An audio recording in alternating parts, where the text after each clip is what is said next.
आज आपको पांचवी और छठी अनुसूची के विषय में बताऊंगा। भारत के संविधान में पांचवी और छठी अनुसूची जो अनुसूचित जनजातियों के लिए दिया है कि अनुसूचित क्षेत्रों और जनजाति क्षेत्रों का प्रशासन क्या होता है।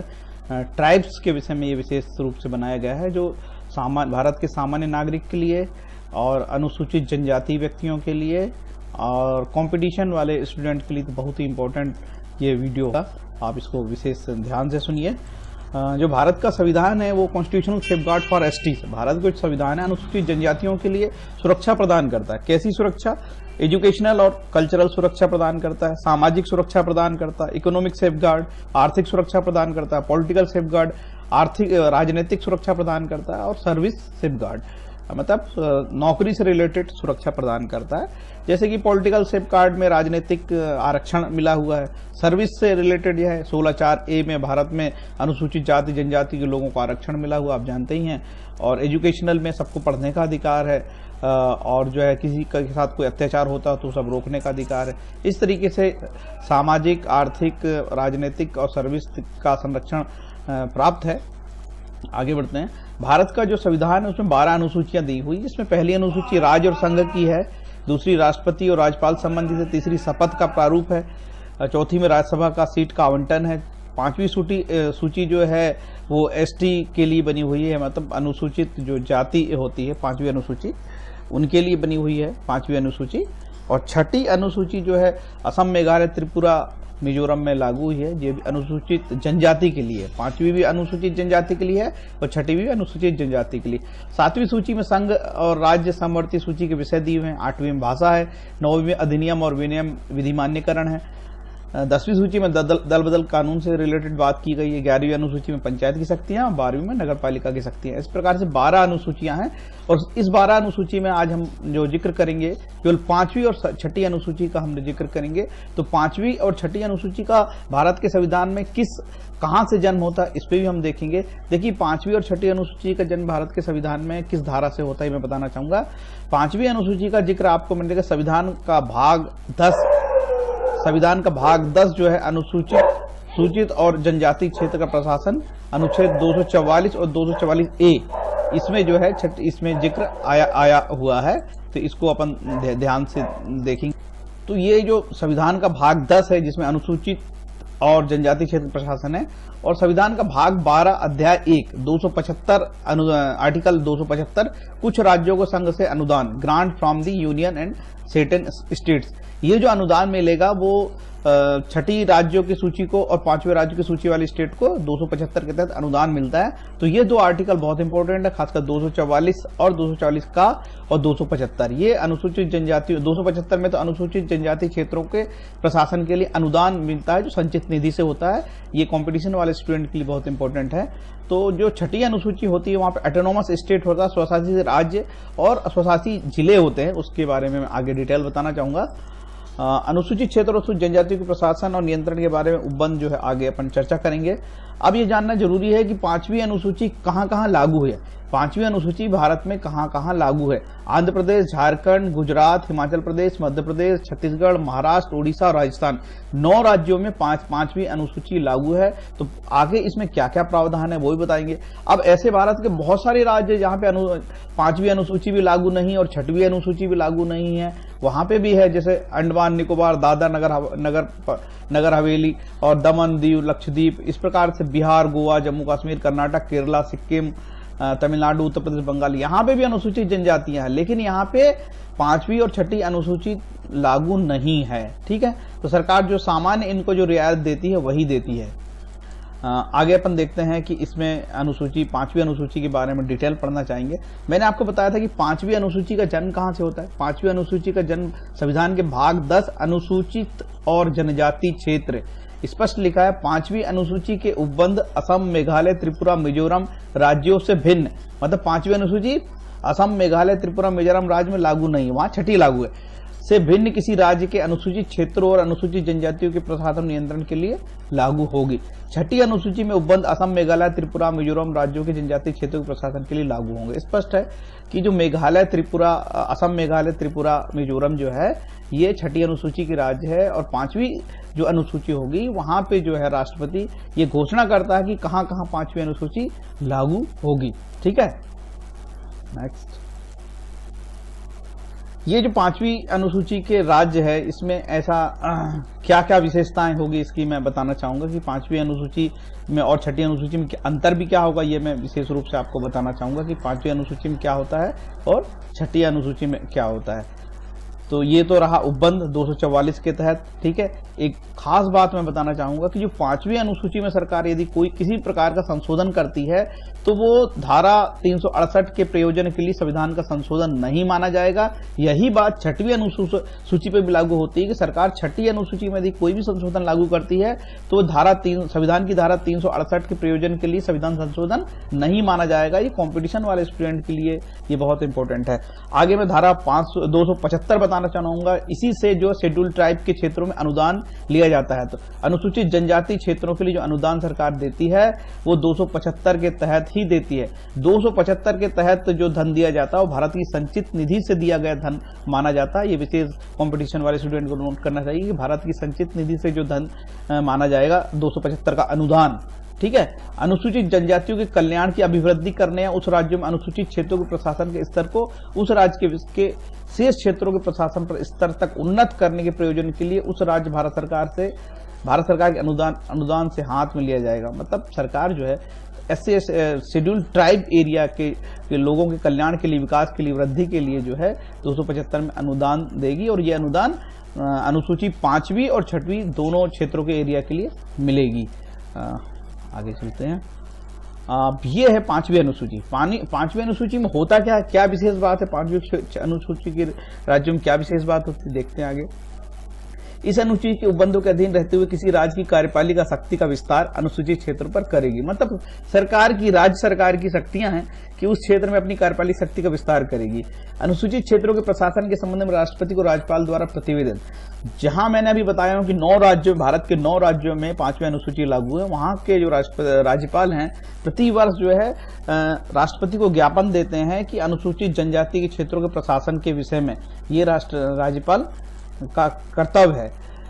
यहाँ पे एक जनजाति सलाहकार परिषद होती है जो ट्राइबल एडवाइजरी काउंसिल होती है। ठीक है, ये ट्राइबल एडवाइजरी काउंसिल होती है, बड़ी इंपॉर्टेंट होती है।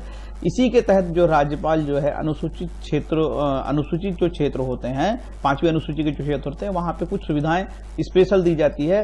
इसमें स्पष्ट लिखा है कि ऐसे प्रत्येक राज्य में जिसमें अनुसूचित क्षेत्र है और यदि राष्ट्रपति ऐसे निर्देश दे तो किसी ऐसे राज्य में भी जिसमें अनुसूचित जनजाति है किंतु जनजाति क्षेत्र नहीं है, एक जनजाति सलाहकार परिषद स्थापित की जाएगी जो 20 से अनधिक सदस्य 20 सदस्यों की से मिलकर यह समिति बनेगी और इसके जो 3/4 सदस्य हैं उस राज्य की विधानसभाओं में अनुसूचित जनजातियों के प्रतिनिधि होंगे।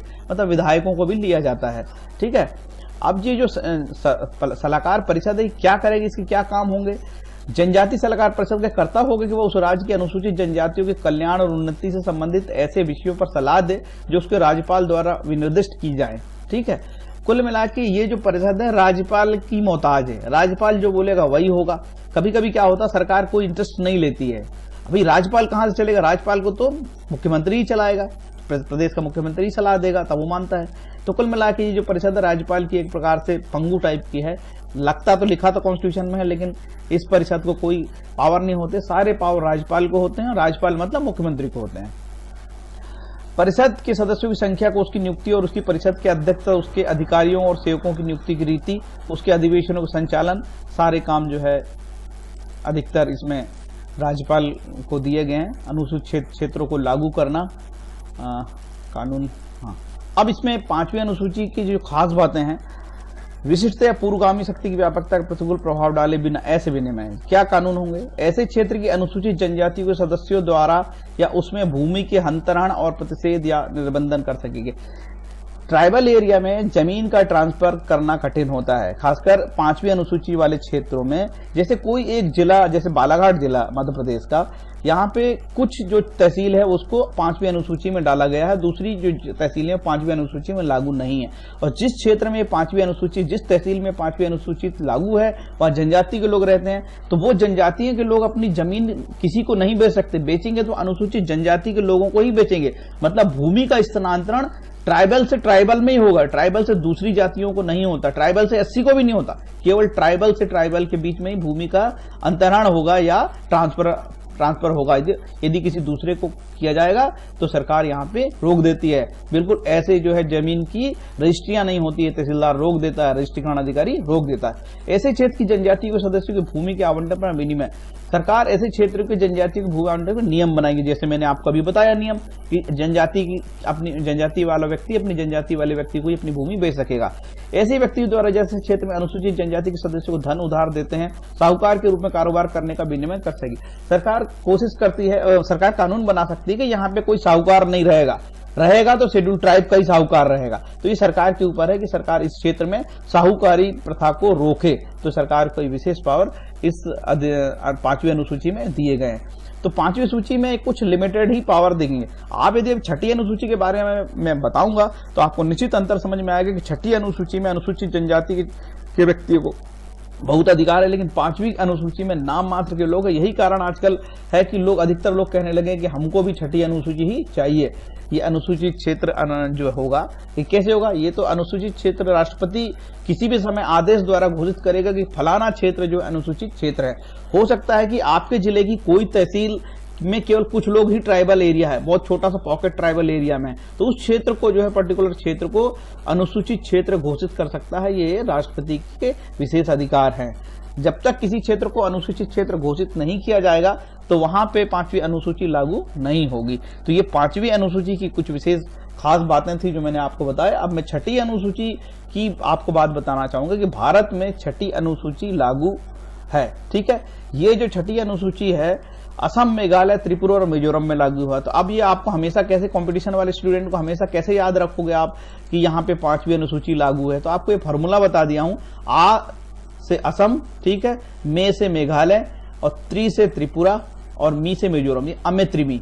ये फार्मूला शॉर्टकट है, अमे त्रिमी हमेशा याद रहता है। मैं तो कंपटीशन में इसी फार्मूले से याद रखता था और मेरे को कम से कम 15 साल से ये याद है। एक बार फार्मूला मैंने बना लिया था, मुझे याद है। अमे त्रिमी मतलब असम, मेघालय, त्रिपुरा और मिजोरम, यहाँ पे 6ठी अनुसूची लागू है। तो ये आपको याद रखना पड़ेगा, ये 4 जो स्टेट है इसके बारे में कि यहाँ पे 6ठी अनुसूची लागू है। अब 6ठी अनुसूची में होता क्या है? 6ठी अनुसूची में निश्चित रूप से अनुसूचित जनजाति के लोगों को बेहद फायदे हैं और कानून बनाने के पावर मिले हैं, आर्थिक स्वायत्तता मिली है। इसीलिए लोग कहते हैं कि हमको भी 6ठी अनुसूची, कई प्रदेश के जो अनुसूचित जनजाति के लोग हैं आंदोलन कर रहे हैं कि हमको भी 6ठी अनुसूची में लिया जाए, क्योंकि इसमें फायदे हैं, उनको आजादी है। स्वशासित जिले और स्वशासित प्रदेश, इसमें क्या होता है? 6ठी अनुसूची में autonomous district and autonomous region होता है। स्वशासित क्षेत्रों का जिला होगा, यह सब करने के लिए राज्य के राज्यपाल को अधिकृत किया गया है। राज्य के राज्यपाल जो है ये घोषित कर सकेंगे कि ये स्वशासित जिला है और राज्यपाल स्वशासित क्षेत्र घटा या बढ़ा सकते हैं, यानी राज्यपाल की भूमिका बड़ी महत्वपूर्ण होती है। नेक्स्ट, अब देखते हैं 6ठी अनुसूची में क्या होता है। जिला परिषदों और प्रादेशिक परिषदों का गठन होगा। District council and regional council बनेगी जो 30 सदस्यों से मिलकर बनेगी। 4 राज्यपाल के द्वारा मनोनीत होंगे, बाकी निर्वाचित होंगे। परिषदों के गठन का कार्य राज्यपाल करेंगे। विधि बनाने की जिला परिषदों, प्रादेशिक परिषदों की शक्ति, देखिए कितनी बड़ी बात है। जो परिषदें हैं विधि भी बना सकेंगे, लॉ बना सकेंगे। तो एक जगह तो ये लिखा है कि भारतीय दंड संहिता से रिलेटेड कोई महत्वपूर्ण जो कानून है उन पर भी वो राज्यपाल की परमिशन से कानून बना सकेंगी। स्वशासित जिले और स्वशासित प्रदेशों में न्याय प्रशासन, कुछ विशेष परिस्थितियों में परिषद के लिए नियम कानून बनाने की शक्ति। राज्यपाल सिविल कोड 1908 और आईपीसी 1898 विशेष अधिकारी या विशेष न्यायालय को अधिकार प्रदान कर सकता है। मतलब कई स्पेशल धाराओं पे भी कानून बनाने के लिए बात या न्याय प्रशासन के लिए जो उचित लगे वो निर्णय ले सकते हैं। मतलब लॉ बनाने की भी शक्ति काउंसिल को मिलेगी, डिस्ट्रिक्ट काउंसिल और रीजनल काउंसिल को मिलेगी। तो निश्चित रूप से बहुत ट्राइबल ऑटोनोमस स्टेट के लिए बहुत बड़ी बात होती है। 6ठी अनुसूची में एक सुविधा यह है कि प्राथमिक विद्यालय आदि स्थापित करने की जिला परिषद की शक्ति होती है। जिला और प्रादेशिक निधियां होती है, मतलब उनको फंड रेज करने की, फंड प्राप्त करने के भी अधिकार होते हैं कि कहां से वो अनुदान ले सकेंगे, कौन से टैक्सेस ले सकेंगे। भू राजस्व का निर्धारण और संग्रहण करने की शक्तियां भी उनको होती है। खनिजों के पूर्वेक्षण और निष्कर्षण के प्रयोजन के लिए अनुज्ञप्तियां पट्टे, लाइसेंस और lease for the purpose of the prospecting for extraction of the minerals. जो खनिज की रॉयल्टी के लिए भी वो है पट्टे जो है वो जारी कर सकेंगी जो आपकी ऑटोनॉमस कमेटियां हैं और वो जो ऑटोनॉमस जिले बनाए गए हैं, परिषद बनाई गई है, स्वायत्तशासी परिषद बनाई गई है। तो निश्चित रूप से स्वायत्तशासी परिषद को बहुत अधिकार संपन्न बनाया गया है। इसीलिए जो है यहाँ के जो ट्राइबल्स है 5वीं अनुसूचित क्षेत्र के ट्राइबल की तुलना में ज्यादा खुश हैं। जनजातियों से भिन्न व्यक्तियों की साहूकारी और व्यापार के नियंत्रण के लिए विनिमय बनाने की जिला परिषद की शक्तियां, यानी साहूकार को लाइसेंस आदि परिषद दे सकेगी। देखिए वहां पे जो कुछ भी था सारा का सारा राज्यपाल पे था और सिर्फ एक 5वीं अनुसूची में भी साहूकार से रिलेटेड बात कही गई है। लेकिन देखा यह जाता है कि जहां पे 5वीं अनुसूची लागू है वहां पे सरकार कई मामले में इंटरेस्ट ही नहीं लेती। कानून तो संविधान में लिखा है लेकिन सरकार ने कोई क्लियर कट कानून बनाई भी नहीं ना, लोगों को जागृति भी नहीं है। तो वहां पे जो साहूकार है, स्वर्ण जाति के साहूकार जाते हैं और लूट खसोट करते हैं। लेकिन 6वीं अनुसूची में ये परिषद को यह अधिकार दे दिया है कि वो खुद कानून बना कर सकेंगे, रेगुलेट कर सकेंगे साहूकारों को। तो निश्चित रूप से बहुत बड़ी ताकत है। अब देखते हैं धारा 20 में लिखा है, 6वीं अनुसूची की धारा 20 में लिखा हुआ है कि कहां कहां पे जनजाति क्षेत्र होगा। तो उत्तरी कछार पहाड़ी जिला, कार्बी आंगलांग जिला, बोडोलैंड प्रादेशिक जिला ये बाद में जुड़ा है, खासी पहाड़ी जिला, जयंतिया पहाड़ी जिला, गारो पहाड़ी जिला, त्रिपुरा जनजाति क्षेत्र जिला, चकमा जिला, मारा जिला, लाई जिला, ये जो क्षेत्र कहलाते हैं वो जनजाति क्षेत्र कहलाते हैं 6वीं अनुसूची के अंतर्गत। 6वीं अनुसूची और 5वीं अनुसूची में एक विशेष बात यह है कि यदि 6वीं अनुसूची और 5वीं अनुसूची में कोई संशोधन किया जाता है तो संविधान की धारा अनुच्छेद 368 के तहत वो संविधान संशोधन नहीं समझा जाएगा। ये विशेष बात इसमें लिखी गई है। अब मैं आपको बता दूं कि 5वीं अनुसूची और 6वीं अनुसूची में क्या बेसिक अंतर होता है। हाल ही में अनेक जनजातीय राज्यों की मांग उठ रही है कि उन्हें भी 6वीं अनुसूची में डाल दिया जाए। 5वीं अनुसूची में मैंने आपको जैसे बताया कि बड़ा लिमिटेड पावर होता है। एक तो ट्राइबल की जो जमीन होगी वो ट्राइबल को ही जाएगी, ट्रांसफरेबल होगी, ठीक है। बाकी दूसरी जाति के लोग नहीं उसमें ट्रांसफर कर सकते। भूमि पर कानून बनाने का अधिकार राज्य को दिया गया है, ठीक है। मध्य प्रदेश सरकार को दिया है या स्टेट सरकार को दिया है किसी भी जगह। लेकिन 6वीं अनुसूची में आपने देखा होगा कि वहां पे तो ऑटोनॉमस काउंसिल होगी और ऑटोनॉमस काउंसिल को कानून बनाने का अधिकार, रॉयल्टी लेने का अधिकार और करों को संग्रहण का अधिकार, स्कूल खोलने का अधिकार, साहूकारों पर नियंत्रण का अधिकार, इतने महत्वपूर्ण अधिकार जनजातियों को दिए हैं। तो वो जो जनजाति की काउंसिल है, ऑटोनॉमस काउंसिल, वो बेहद पावरफुल होती है और बनती है और लगती है। इसी कारण है कि ट्राइबल के लोग मानते हैं कि भाई हमारे क्षेत्र को भी 6वीं अनुसूची में आप लागू की जाए, जिससे कि हम स्वतंत्र हों अपना प्रशासन चलाने के लिए और अपने जीवन जीने के लिए स्वतंत्र हो। तो ये बेसिक अंतर 5वीं और 6वीं अनुसूची में मैंने बताया। निश्चित रूप से 5वीं सूची की तुलना में 6वीं अनुसूची बेहद पावरफुल है, क्योंकि वहां जनजातियों को विशेष पावर दिए गए हैं, तो वो बहुत आत्मनिर्भर हुए हैं।